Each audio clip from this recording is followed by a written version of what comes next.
Hello Indie Warriors and welcome to I Dream of Indie. My name's Old Gamer Joe, back at you with another review today as we look at Bladed Fury on the Nintendo Switch. This is an action hack and slash game that was actually released on the PC platform about 2 years ago now, believe it or not. So it's exciting to get it on the Switch. I was drawn into the art and look of this game immediately when I saw the trailer, but let's see how it all came together. Bladed Fury takes place during the Warring States period, a very violent time in history actually that is ruled by Duke Kang, and women such as lead character G are being exiled. With a father that wants to force the eldest Princess Shu into marriage, G begins to resent her dad's evil ways, but didn't exactly have slaying him in mind. However, that's exactly what ends up happening when she mistakes her dad as a monster. Following these events, G is left with pretty mixed feelings, as you might imagine, and now with Shu being captured, the young princess turns to her sword. Essentially labeled a criminal now, G sets out on the run and the greater adventure begins. There's actually quite a bit of story in Bladed Fury. It will interrupt the action from time to time, but thankfully these little cutscenes that are scattered across the game are pretty easily skippable. All you have to do is press the plus button on your Switch controller. I say thankfully because honestly the story did wear a little bit on me after a while. I like the initial setup, but there's just too many of these cutscenes and it doesn't really go anywhere all that interesting. It's nothing that you haven't seen in a lot of other games before.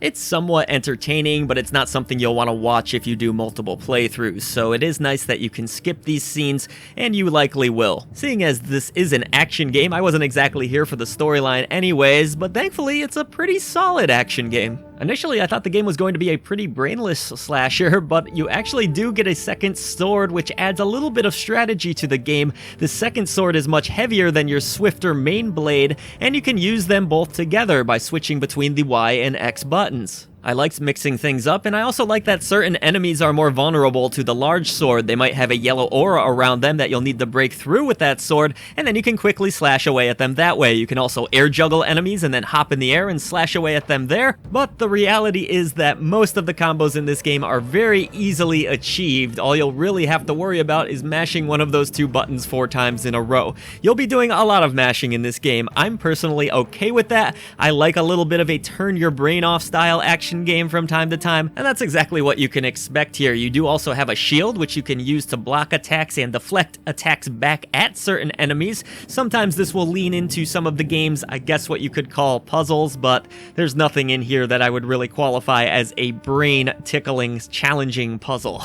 Outside of that, you do have the ability to dash around a bit using the R button, and you'll be temporarily invincible while doing this, and you also do have the option of double jumping. There's some platforming in the game, but it's nothing exceptional. It's actually probably more serviceable than I was expecting it to be, though. And outside of that, there's really not much else to be said here as far as combat and basic platforming goes. You do have a soul silver system, which allows you to summon certain bosses that you've defeated into combat with you. They'll perform a quick attack that usually looks pretty nice, but that's about it. I also found Bladed Fury to be fairly linear. It wasn't like I was getting lost too often or anything like that. There are some sections of the game that open up a bit, but thankfully you do have a map that works effectively enough, and depending on the area that you find yourself in, you might be able to go off in a certain order of your choosing to complete tasks, but they'll all ultimately need to be completed in order to advance. The actual exploration, the quote-unquote puzzle solving here, is nothing exceptional. It's really the combat that is the star of this show, but unfortunately there are a few technical hiccups that I came across in the Switch version of the game. It was a little bit weird because I tested the game both in handheld and docked, and the handheld mode ran significantly better in my experience. I think that this drops the resolution, which allows for the frame rate to feel smoother, but playing in the docked mode in particular, I did feel a lot of frame skipping or hitches as I was doing general exploration. Thankfully, this isn't as prevalent when you are doing the combat in this game, but it is rather annoying, I have to say, especially when you consider this game's 2 years old. It's a little bit inexcusable to have performance issues like this. I also unfortunately did come across one glitch during my gameplay where an enemy was knocked off screen and I was unable to advance the game, so I had to go right through the menu and head back to the title screen. I lost a little bit of progress, unfortunately. Save points aren't really a problem in this game, but it was still a little bit frustrating. One thing's for certain though with Bladed Fury, it is a beautiful game. The Chinese aesthetic really looks great. Hand-painted traditional art style, gorgeous. All of the enemy designs are excellent, a little bit repetitive at times, yes, but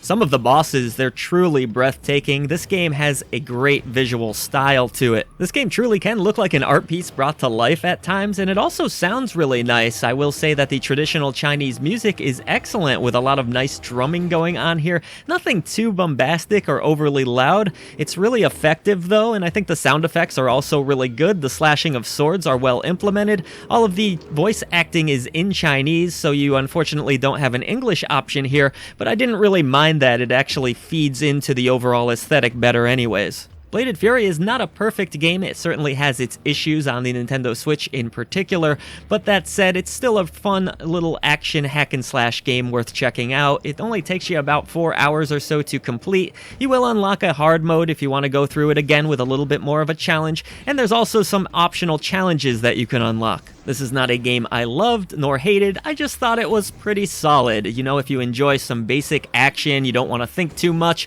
some really light puzzle solving, which I can appreciate, it's not the worst choice out there. The price is decent at $19.99, so yeah, if you're looking for a quick little romp with a very beautiful art style, maybe check out Bladed Fury.